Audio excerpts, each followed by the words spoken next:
திருவாரூர் மத்திய பல்கலைக்கழகத்தில் நடந்த நுழைவுத் தேர்வில் மாணவர்கள் ஆர்வத்துடன் கலந்து கொண்டனர். இந்தியாவில் பீகார், கர்நாடகா, காஷ்மீர், கேரளா, ராஜஸ்தான், ஜார்க்கண்ட் மற்றும் தமிழகத்தில் திருவாரூர் ஆகிய 7 இடங்களில் மத்திய பல்கலைக்கழகம் செயல்பட்டு வருகிறது.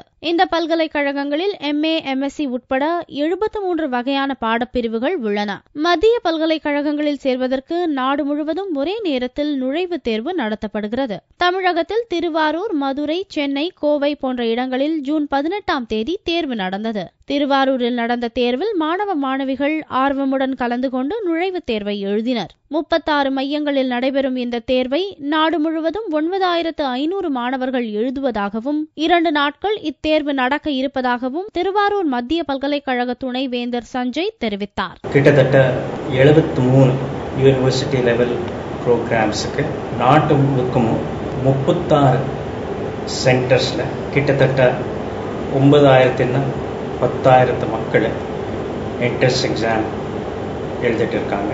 தமிழ்நாடு பொறுத்தவரையில் திருவாரூர் அல்லாமல் மதுரை, கோவை, சென்னை இந்த எக்ஸாம் எழுதிட்டு இருக்காங்க.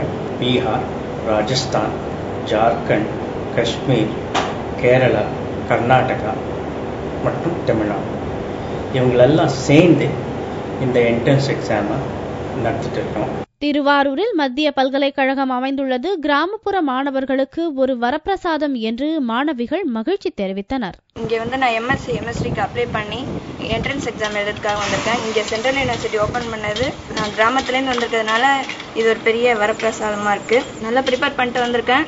மத்திய பல்கலைக்கழகத்திற்கான தேர்வு முடிவுகள் ஜூன் மாத இறுதிக்குள் வெளியாகும் என்று எதிர்பார்க்கப்படுகிறது.